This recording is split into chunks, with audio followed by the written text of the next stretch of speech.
I mean, I think we've all been on a pretty heavy trade show and conference tour. I think this is my fourth in the last 2 weeks, so I'll try to make this quick. I know a lot of people got flights, but if nothing else, you're going to get free data here. And I know that's been a central theme. You're going to get a lot of free data about what our platform is showing. And honestly, this is one of those times where I put my original deck together about a month ago, and I had to come back this morning and say, hey, there's been a lot of things going on in this space. We've got things going on in California. We've got things going on in casual versus quick service restaurants. So you got a lot of fresh data. If nothing else, you're going to be walk away as the most informed executives in food service today. So quick overview, just what we're going to talk about. I'm going to do a quick intro on Placer.ai, what it is we do, where we get our data, just in case you aren't familiar.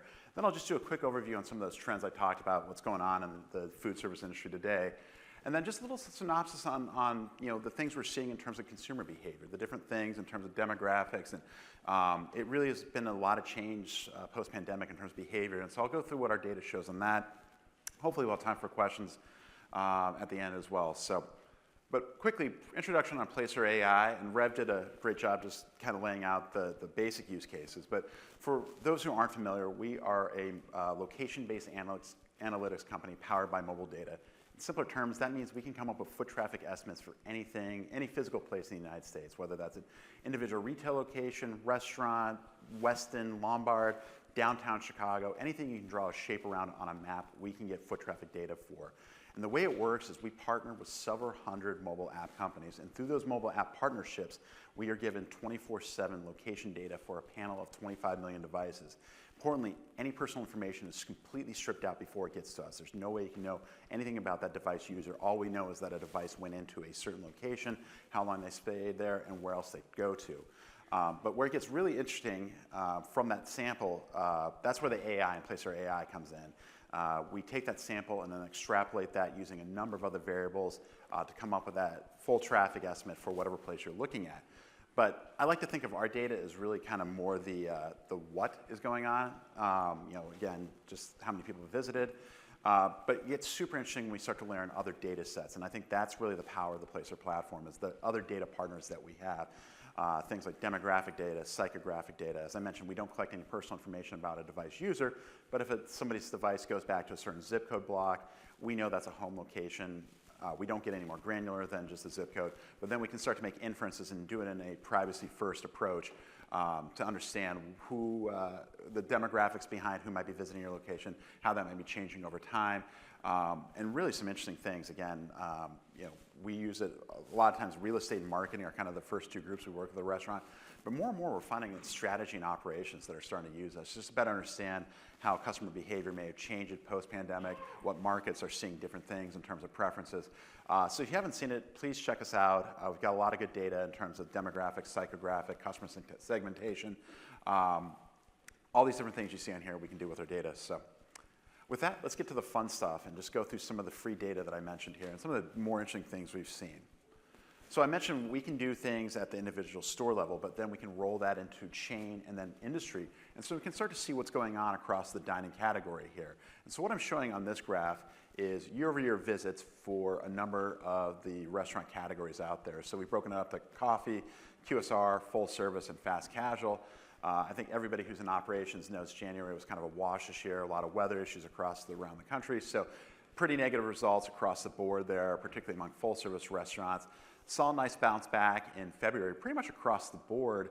And some of that's easier year-over-year comparisons, but we started to see this comeback for a lot of categories. I should point out first off too, this is not a comparable number. This is an absolute number, so this will include store openings in here too. So some of the growth that we're seeing for coffee is because we have seen Starbucks open up, about 800 new locations year over year. We've seen a lot of the 7 Brews. We've seen 151 Coffee. Some of these more upstart chains in the South and Southeast really start to out of that. But then we kind of look as we go through the rest of the year, we start to see QSR start to fade a little bit more and fast casual picking up. And what's interesting about that is that we've actually seen, with return to office, and we do have a pretty robust return to office index, some of that is being driven because we are starting to see steadily people come back in the office. More visits. Maybe you're still doing a hybrid, but instead of 3 days a week, you're now doing 4 days a week. So some of that's also driving that. And by the way, if you are taking pictures, I'm happy to give the presentation deck afterwards. So save your phone a little bit of space too. If you're interested, I'm happy to do that. So that's kind of where we stand here, and I would say, we are slightly positive year over year. If we did look at this on a stripped out unit growth, we would actually be slightly negative, and that's not a surprise based on what's out there from our reported numbers. So this really shows you kind of more unit growth, although there are, I would say, some of the categories, coffee is run slightly positive in terms of comparable visit growth right now. One of the things I didn't put in here, and I want to kind of talk about it too, is that it's really kind of the value side, which obviously, I mean, you guys have probably heard a lot of that this last couple of days. Value is kind of the number one thing driving consumer mind share right now, and we see it with the data too. What's interesting is that QSR, because we have seen such big impact because of different price increases the last couple of years, and more recently in California, and I've got some data on that as well, we have started to see a bit rotation into some of the full service dining actually, and if I extended this chart out to May, we actually started to see a bit of comeback for, particularly among those groups like Chili's and Buffalo Wild Wings, that started to give some real promotional activity. All this ahead of, McDonald's going to be doing a value menu next month. So it is interesting to see that we can trace back our data to a lot of the value-oriented concepts, and not necessarily just low prices either. Things that innovation and value has also been a very key thing that we've been looking at. So I just wanted to set the stage and kind of look at what we're seeing year over year in terms of visitation growth for the overall category. Now, getting into the behavior side of the equation a bit more too, one of the things that we have noticed, I talked about the consumer right now being very focused on value, but one of the things our data does show is that it's a very event and promotional focused customer. I don't know about you, but I mean, maybe I'm taking pauses in between different holiday periods, but when it comes to time for big events, Valentine's Day, Easter, Mother's Day, we're going out. We're going to make the most of it. And so we see some really big visitation data for those particular holidays. And this is year-over-year data by week for the same categories we looked at. But what's interesting, if we go trace that back to, and our data goes back to 2017, if we look at this versus pre-pandemic levels, most of the restaurants we look at, particularly in fine dining and casual dining, are back where they were pre-pandemic in terms of these big holidays. It's just the shoulder periods in between where we do see this weakness. So we've seen a lot of groups start to, in terms of using the data, this is where we start to see some marketing groups really start to put more an emphasis on this because we're seeing such big demand for holiday visitations. One of the other interesting things, we look at dwell time. We can see how long people have come in. And it's not a shock if you look at QSR and fast casual. Yeah, we've seen dwell time down. And that's a lot of it because people are shifting more towards drive-through and takeout. So we've seen that number come down. And honestly, if we look across all retail, almost every retail category that we look at, we're seeing a decline in dwell time. A lot of that's people buying online, picking up in store, maybe doing homework ahead of time, making decisions, maybe mobile ordering is playing into that. But you do see one category that we see an increase in dwell time, and that's fine dining. And so, pair that with the data I just showed in terms of people having demand for holidays and events. Well, when they go out, they're going to make the most of it. Like they are going to take their time and spend more time there. So that's an opportunity for a lot of brands who operate in that space. I know this is more QSR and fast casual, but I thought it was interesting to look at that too. We do see a little bit of an increase in casual dining dwell time too. That's part of that entertainment category that's starting to pop up. The Dave & Buster's, Main Events, Pinstripes, Putt Shack, groups like that. That's driving a bit of that. But I just seeing the change in terms of dwell time really kind of emphasizes this point that it's a very holiday and event-driven consumer right now. Now, moving a little bit more into some of the category level, and I don't think this is any surprise, and we just had Eric present on the chicken side, so you probably know this as well as anybody, but that is where we're seeing a lot of the growth in the category. Burger's been the dominant player in the space, but if we look kind of the last couple of years, or pre versus post-pandemic, all the growth in this category has really been in the chicken space. And obviously, it's the large players that have done well. It's kind of the regional players that are starting to do the variations on it now, too. Really been a big part of that growth. I think that's going to continue to be the dominant channel. Where's it coming at expense? A lot of that is burger. We've seen kind of the Mexican-inspired category kind of hold flat. Sandwiches losing share too. So really, it's the chicken category is driving a lot of the growth in terms of visitation share for the overall category, whereas we're starting to see burger and sandwiches kind of lose a bit more share, and then kind of the rest holding steady right now. Now, one of the things that I think is interesting too, and I want to talk specifically about C-store because we are seeing a lot of competition. I mentioned that we've got a very value-focused consumer right now. And what's interesting right now, because we've seen so many price hikes in the QSR space, we're starting to see people shop around and alternative substitutes for QSR. C-stores is one of them. And so if we look at kind of the market share data, C-stores, where they're taking share from. A lot of it is the QSR sector. Some of it is full service as well, but that also is representing store closures. Fast casuals actually picked up a bit. But that's really one of the more competitive categories and channels we're seeing for QSR and fast casual right now.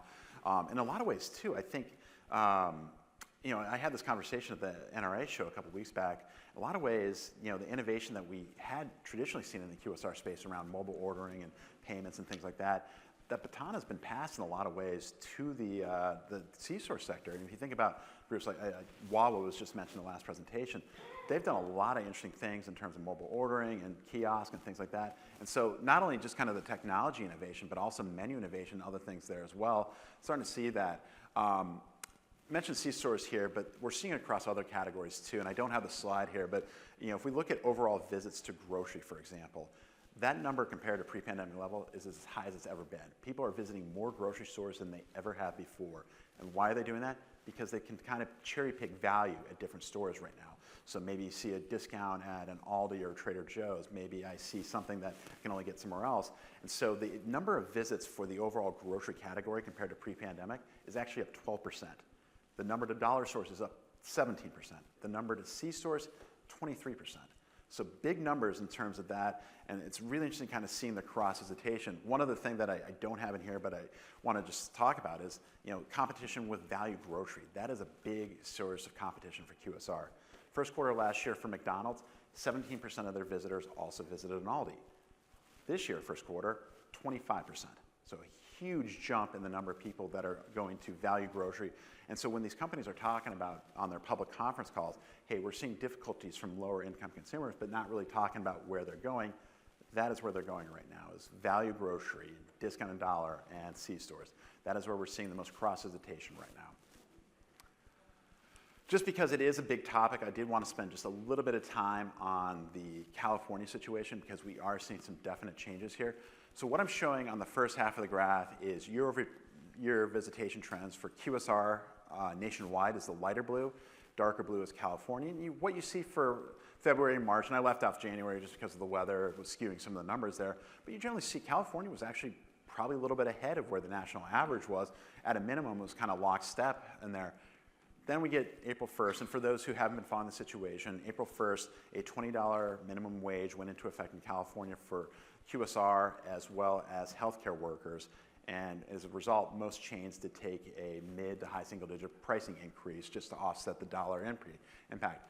Well, out of the last 8 weeks, 7 of those weeks, the QSR chains in California have underperformed the national average.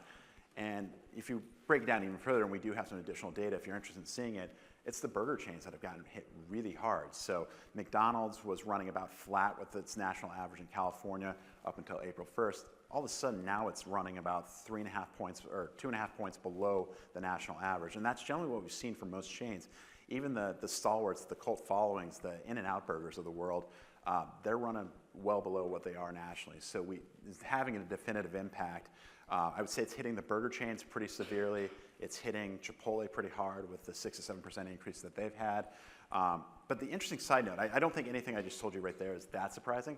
The interesting side note to that is that we are actually seeing casual dining in the state of California start to outperform. And so the idea that now you're starting to see price parity in some cases with casual dining and QSR, now all of a sudden we've got a situation where people are driving in, and we've seen some of it is promotional driven. I mean, Chili's has done a lot of promotions, and Buffalo Wild Wings, I mentioned, have had some big promotions. But it is staggering. I mean, to even see some of the ones that haven't been as promotional, like an Olive Garden, that are starting to really drive that. So just something to keep in mind that this is having a definitive impact that we're seeing with our data as well.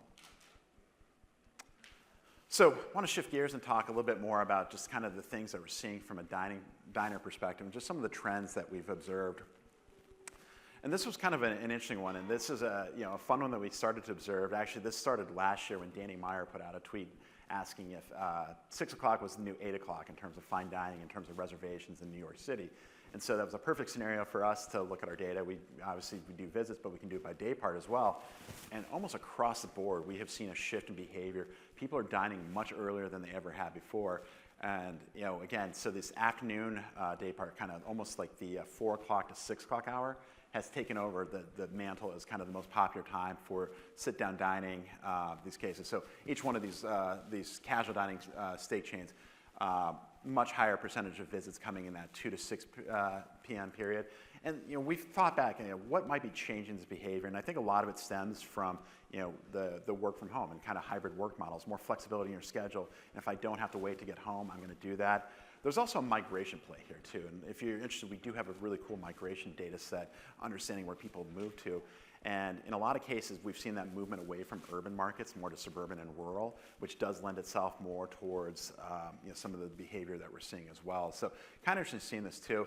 As it pertains to more QSR and fast casual, we have seen, and you've probably seen some of this information from some of the speakers in the last couple of days as well, but we have seen a couple day parts really start to pick up. We've seen kind of this late morning, maybe not the early morning part, but that late morning kind of post-school drop-off remains pretty significant day part that saw a ton of share shift towards it during the post-pandemic period, and it's really remained. We've also seen that afternoon snacking day part. These have remained pretty consistent. So changes in behavior, you don't have just that 3 day part, or 4, depending on how you classify it. Now all of a sudden you have 6 or 7 different day parts that you have to care about, and different behavior around each one of those. We've got different consumers coming in at different points on that too. So there's just some additional data that we've seen in terms of behavior and when people are coming in. We talked about this a bit earlier with kind of the dwell time, but I want to give some specific data on this too. The idea that we're seeing people spend less time at restaurants, and obviously that's happened, behaviors change. It does take a pretty big seismic event like the pandemic to really change behavior, but the idea that people are spending less time in restaurants, that means less impression time with them as well. A lot of that is that shift to more of a drive-through and takeout model, but it's interesting to kind of look at that too and how that's reshaping the ripple effect, reshaping the industry and the ripple effect that we're seeing. Obviously, a lot more chains going to 3, 4 drive-through lanes, a lot of people shrinking the actual dining rooms at this point. So some pretty interesting data on this in terms of just visitation time, and really it's across the board, I'd say. Again, outside of fine dining, we're seeing that dwell time, that how long people are spending in restaurants right now, continues to go down. I mentioned a little bit about day part here, but I wanted to expand a bit more too. Breakfast and nighttime is, again, late night is another one too. I guess I forgot to add that to the last discussion, but I mentioned breakfast. We're seeing a higher percentage of visits coming in, particularly that late morning is kind of where we're seeing it. But late night is really starting to become a much more significant day part for a lot of chains here as well. Again, with the flexibility that I think people have. Obviously it's a younger segment that's coming in there, but we do see some pretty big growth. This is Wendy's in the first quarter of 2024. Where was their growth? Morning day part, and a lot of that is the breakfast that they continue to innovate around, and then that late night day part as well. So what's interesting about this too, and I guess I will kind of tie this back to the earlier discussion about C-stores. One of the areas we're seeing convenience stores see a lot of growth is actually that dinner day part. That's where we're seeing the competition, and I'd say value grocers as well. That's where I think the QSR category may be a bit more challenged, is that evening day part where we're seeing competition from other channels and some of the things that we're seeing from prepared foods, from grocery and C-stores as well. And then lastly, just kind of, and this is the last slide before we can open up to Q&A here, but just some of the things we're seeing in terms of promotional calendar and just how effective some of these things can be. LTOs as being, we're seeing a lot more of that start to come back. Innovation had kind of gone away post-pandemic in the QSR space, but it's starting to come back, and we're starting to see it. I don't think it's any surprise that Arby's saw huge spikes in visits during Fridays during Lent for a fish sandwich offering. But when you start to see other promotions and the impact that they can have, it's pretty amazing looking at the data. I mean, if we go back, there's this big nostalgia play we're seeing across the QSR space. So things like McDonald's Adult Happy Meal was one of the most successful promotions that we'd ever seen. I think the week-over-week traffic was up like 60% the week they launched it. Maybe seeing a little bit more diminishing returns on that as more and more groups start to do it. But it has been interesting to kind of take a look at. We saw White Castle had a Valentine's special that just in terms of the visitation trends. Very strong there as well. So just something to think about, and something as you kind of measure the impact of these things. Right now in a category that hadn't seen a lot of innovation for a couple of years, it can have a pretty meaningful impact on visitation trends, and kind of harkens back. Eric, you brought up a good point about just not giving away things. It's innovating, around some of these things, and it's kind of rewarding your most loyal customers with it too, and some of these specialized promotions that you can directly target to those individual consumers, we're seeing some great success with. So with that, I know it was a lot of data thrown at you really quickly, but I'm happy to answer any questions that you might have. We're okay on time for, okay. Anything that might be on your mind?